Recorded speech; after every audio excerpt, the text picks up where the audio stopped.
Hello friends, હું છું Divya food કિચનમાં તમારું સ્વાગત છે।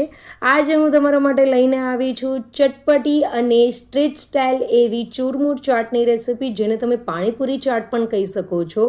પાણીપુરી ઘણી ખાધી હશે, એકવાર આ ચાટ જરૂરથી ટ્રાય કરજો। તો રેસિપી સ્ટાર્ટ કરતાં પહેલાં ચેનલ પર નવા હોય તો ચેનલને જરૂરથી સબસ્ક્રાઈબ કરજો।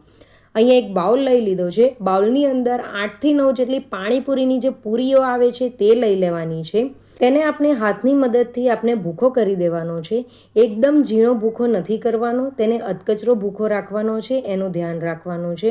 જ્યારે તમે આ રીતે ભૂખો કરીને તેની ભેળ બનાવશો ત્યારે તેનો ટેસ્ટ ખૂબ જ સારો આવે છે। તો અહીંયા પાણીપુરીની પૂરીનો બધો જ ભૂખો મેં કરી દીધો છે। હવે તેની અંદર જે ચટપટો જે ચેવડો આવે છે, તમે ચેવડો કોઈ પણ લઈ શકો છો। તેની અંદર કાંદા, ઝીણા સમારેલા કાંદા એડ કરવાના છે। કાચી કેરી આવે છે તે અડધો કપ એડ કરી દેવાની છે। બટાકા, બાફેલા બટાકા છે તે લઈ લેવાના છે અને બટાકાને આ રીતને હાથની મદદથી મેશ કરી દેવાના છે, ઝીણો ઝીણો ભૂખો કરી દેવાનો છે અને તે એડ કરવાનો છે।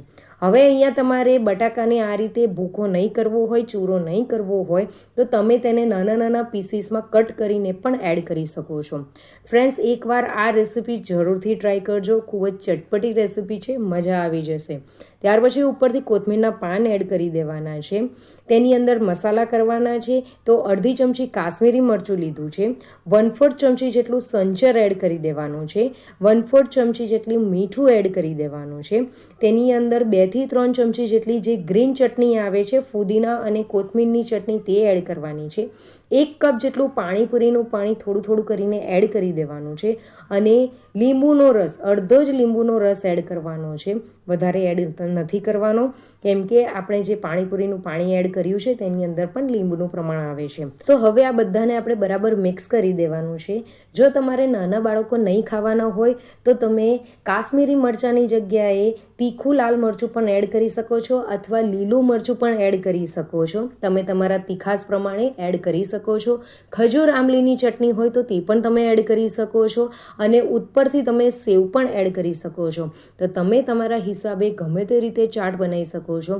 તો ફ્રેન્ડ્સ, તમને મારી આજની આ જે ચાટની રેસિપી છે, જે ફક્ત 2 જ મિનિટમાં બની જાય છે, જ્યારે તમારી પાસે પાણીપુરી હોય છે પણ વધારે પ્રમાણમાં નહીં હોય તો તમે આ રીતે ભેળ બનાવીને ખાઈ શકો છો।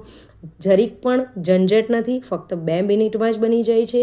તો તમને મારી આજની ચૂરમૂર ચાટની રેસિપી કેવી લાગી એ જરૂરથી મને કમેન્ટ કરીને કહેજો। તો મળીએ એક નવી રેસિપી સાથે। Bye bye, enjoy.